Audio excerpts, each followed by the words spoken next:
Cookery சேனலை பார்த்து யார் வேணாலும் சமையல் பண்ணலாம். ஆனா சுவையான சமையல் பண்றது எப்படி?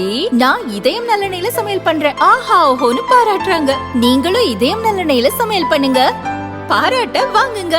தினம் தோறும் வாங்குவே இதயம் இதயம். தினமலர் நேயர்களுக்கு அன்பான வணக்கங்கள். உலகம் இன்று நிகழ்ச்சிக்கு உங்களை வரவேற்கிறேன்.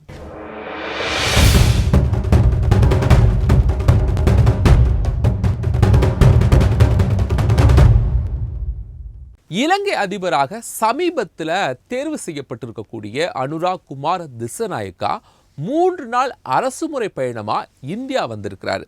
இந்தியாவில் அவருக்கு கொடுத்த வரவேற்பு மிக பிரம்மாண்டமாக இருந்துச்சு. இந்தியாவுடைய ஜனாதிபதி மாளிகையான ராஷ்டிரபதி பவனில் ஜனாதிபதி Droupadi Murmu guest of honour அப்படிங்கிற ஒரு மிகப்பெரிய வரவேற்பை அனுராக் திசநாயக்காவுக்கு கொடுத்துருக்குறாங்க.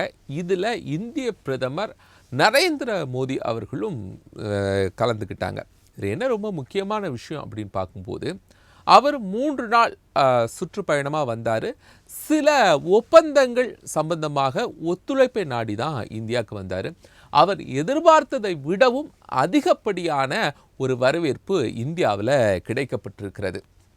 அதில் குறிப்பாக இந்தியா இலங்கை இடையில் எப்போ இலங்கை இந்தியா இடையில் காலனி ஆதிக்கத்தினுடைய சுதந்திரம், காலனி ஆதிக்கத்திலிருந்து எப்போ விடுபட்டார்களோ அதற்கு பிறகு இலங்கைக்கு இந்தியா எல்லா வகையிலும், குறிப்பாக கலாச்சார ரீதியில், பொருளாதார ரீதியில், வணிக ரீதியில், பாதுகாப்பு ரீதியில் தொடர்ந்து ஒவ்வொரு காலகட்டத்திலும் உதவி செய்து கொண்டே இருக்கிறது.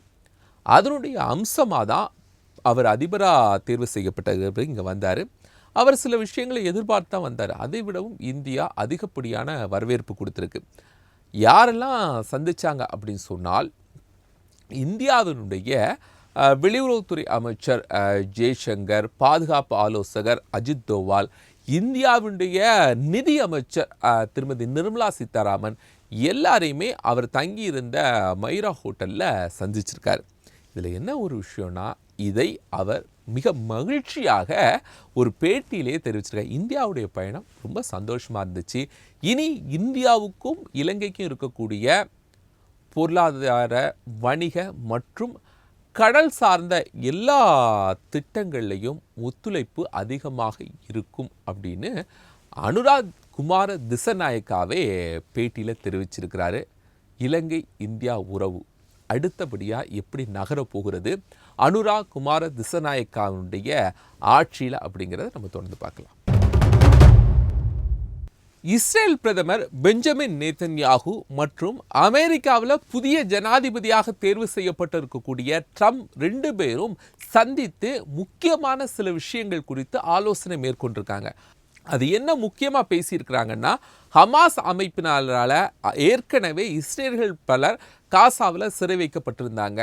இவர்களை விடுவிப்பது தொடர்பாக பெஞ்சமின் நேதன்யாகுவும் அமெரிக்க ஜனாதிபதி டொனால்ட் ட்ரம்ப்பும் பேச்சுவார்த்தையில் ஈடுபட்டு இருக்காங்க. நமக்கெல்லாம் தெரியும், இஸ்ரேல் ஹமாஸ் இடையே ஒரு பெரிய தொடர் போர் நடைபெற்று கொண்டே இருக்கு. இந்த நேரத்தில் அந்நாட்டினுடைய அதிபராக இருந்த பஷார் அல் ஆசாத் விடுபட்ட பிறகு, வெளியேற்றப்பட்ட பிறகு சிரியாவுடைய அந்த பாதுகாப்பு நிலைமை மிகப்பெரிய கேள்விக்குறியாயிருக்கு. சிரியாவினுடைய உள்நாட்டு பிரச்சனைகளை தலை தூக்கி இருக்கக்கூடிய இந்த நேரத்தில் ஏற்கனவே இருக்கக்கூடிய இஸ்ரேல் சிரியா பிரச்சனையை கொஞ்சம் முடிவுக்கு கொண்டு வர வேண்டும், அதற்கு அமெரிக்கா அதிபர் டொனால்ட் ட்ரம்ப் தான் முயற்சி எடுக்கணும் அப்படிங்கிற வகையில் இஸ்ரேலுடைய பிரதமராக இருக்கக்கூடிய பெஞ்சமின் நேதன்யாகுவும் அமெரிக்க ஜனாதிபதியாக தேர்வு செய்யப்பட்டிருக்கக்கூடிய டொனால்ட் ட்ரம்பும் பேச்சுவார்த்தை மேற்கொண்டிருக்காங்க.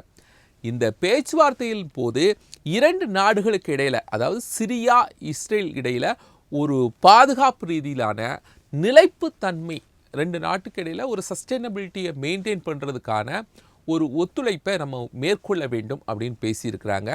இதற்கு பிறகு இந்த 2 நாட்டில் இருக்கக்கூடிய அந்த மக்கள் பொருளாதார ரீதியில் வலுப்பெற வேண்டும், அவர்களுடைய பாதுகாப்புக்கு ஒரு நம்பகத்தன்மையை கொடுக்கணும் அப்படிங்கிறதையும் பெஞ்சமின் நேதன்யாகுவும் டொனால்ட் ட்ரம்பும் பேசியிருக்கிறாங்க. இந்த பேச்சுவார்த்தை எந்த அளவிற்கு சிறிய மக்களால் ஏற்றுக்கொள்ளப்படுகிறதோ, ஏன்னா அங்கே பிரிவுபட்டு இருக்கிறது.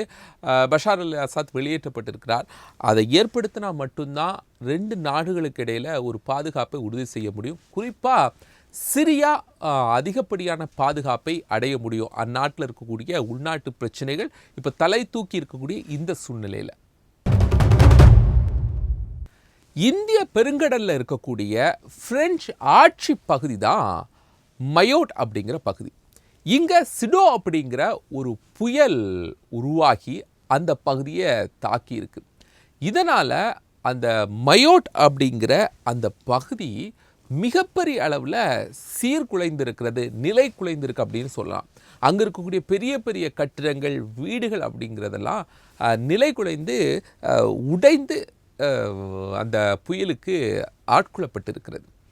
இது அங்கே இருக்கக்கூடிய மக்களால் பெருசாக பாதிச்சிருக்காங்க. அங்கே இருக்கக்கூடிய ரெஸ்கியூ ஆப்ரேஷன்ஸை ஃப்ரான்ஸ் நேரடியாக களத்தில் இறங்கி அவங்களுடைய பாதுகாப்பு வீரர்கள், தீயணைப்பு துறையினர், இன்னும் பேரிடர் மேலாண்மை படையினர் இவங்கெல்லாம் அந்த மயோட் அப்படிங்கிற பகுதிக்கு இந்த சிடோ புயலால் நிலை குலைந்திருக்கக்கூடிய அந்த பகுதியை சீரமைக்கக்கூடிய பணிகளில் ஈடுபட்டு இருக்கிறாங்க. சீரமைப்பை தாண்டி ரெஸ்கியூ ஆப்ரேஷன் ஈடுபட்டு இருக்காங்க. பட் என்ன அப்படின்னா, இந்த புயலில் 11 பேர் உயிரிழந்திருக்கிறாங்க. 250 பேர் மிகப்பெரிய அளவில் காயமடைஞ்சிருக்காங்க. 200 கிலோமீட்டர் வேகத்தில் இந்த சிடோ புயல் அந்த மயோட் பகுதியை தாக்கி இருக்கு. இந்த பெரிய அளவில் பாதிக்கப்பட்டிருக்கக்கூடிய இந்த மயோட் பகுதிக்கு உலகளவில் இருந்து உடனடியாக பல நிவாரணங்கள்லாம் தேவைப்படுது அப்படின்னு UN தெரிவிச்சிருக்காங்க. பல நாடுகளும் உதவி செய்ய ஆரம்பிச்சிருக்கு. அந்த பகுதிங்கிற ஒரு தனித்துவமான பரந்த பகுதி அப்படிங்கிறதுனால புயலுடைய வேகம் மற்ற எல்லா இடங்களில் இருக்கிறத விடவும் இந்த மயோட் பகுதியில் கொஞ்சம் அதிகமாகவே அடித்திருக்கிறதாட்டு UN தெரிவிச்சிருக்குது. 2024 ஆகஸ்டில் வங்கதேசத்தில் நடைபெற்ற மிகப்பெரிய மாணவர் கிளர்ச்சி புரட்சினால் அந்நாட்டினுடைய அதிபராக இருந்த ஷேக் ஹசீனா பதவியிலிருந்து இறக்கப்பட்டு நாடு கடத்தப்பட்டார். அந்த நேரத்தில் ஏற்பட்ட ஒரு சூழல் காரணமாக உலகளவில் மைக்ரோ ஃபைனான்ஸ் அதில் மிகப்பெரிய அளவில் ஆய்வை மேற்கொண்டு அதற்காக நோபல் பரிசு பெற்ற முகமது யூனுஸ் அந்நாட்டினுடைய இடைக்கால தலைவராக பதவியேற்றார். இது நம்ம எல்லாருக்கும் தெரிந்த விஷயம். சரி, அதனுடைய பொது தேர்தலை எப்படி நடத்துறது? ஏற்கனவே பல தேர்தல்களில் அதிகார அத்துமீறல்கள் இருந்தது. வாக்குரிமை அப்படிங்கிறது பலருக்கு முறையாக கொடுக்கப்படாமல் இதற்கு முந்தைய தேர்தல்களை எல்லாம் ஷேக் ஹசீனா அவர்கள் மேற்கொண்டாங்க அப்படிங்கிற ஒரு பிரதான குற்றச்சாட்டு இருக்கும்போது முகமது யூனுஸ் எப்படி தேர்தல் நடத்த போகிறாரு? இந்த இடைப்பட்ட காலத்தில் அந்த நாட்டில் இருக்கக்கூடிய பொருளாதார சீர்திருத்தங்கள் அப்படி எப்படி மேற்கொள்ள போகிறார் அப்படிங்கிற பல்வேறு கேள்விகளுக்கு மத்தியில் தேர்தலை ஃபஸ்ட்டு நடத்திடுவோம். எப்போ நடத்தலாம்? இந்த ஆண்டில் நடத்துறது கஷ்டம். அதனால் 2025 இறுதி அல்லது 2026 துவக்கம் ஜனவரி மாதங்களில் வங்கதேசத்தினுடைய தேர்தலை நடத்துறதுக்கு முடிவு பண்ணியிருக்கிறாரு முகமது யூனுஸ்.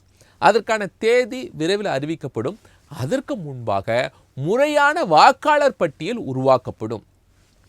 எல்லோரும் வாக்களிக்க வேண்டும். 100% வாக்குரிமையை உறுதிப்படுத்திவிட்டு தான் தேர்தல் 2025 இறுதிக்குள் நடத்த போகிறோம் அப்படின்னு முகமது யூனுஸ் சொல்லியிருக்கிறாரு. கடந்த காலகட்டத்தில் இருக்கக்கூடிய எந்த அத்துமீறல்களும் இல்லாமல், அதிகார துஷ்பிரயோகம் இல்லாமல் இந்த தேர்தல் நடத்தப்படும்னு முகமது யூனுஸ் சொல்லியிருக்கிறாரு. வங்கதேசத்தினுடைய தேர்தலுக்கு அந்த நாடு தயாராகி விட்டதா இந்த மாதிரியான சூழ்நிலை அப்படிங்கிற பல்வேறு கேள்விகளுக்கு இடையில் இந்த பதிலை அவர் சொல்லியிருக்கிறாரு. தேர்தல் எப்படி அவங்க நடத்த போகிறாங்க, அதுக்கு என்னெல்லாம் செய்ய போகிறாங்க அப்படிங்கிறத வரும் நாட்களில் பார்க்கலாம். சர்வதேச அளவில் இருக்கக்கூடிய அடுத்தடுத்த நிகழ்வுகளை வரக்கூடிய நாட்களில் பார்க்கலாம். நன்றி.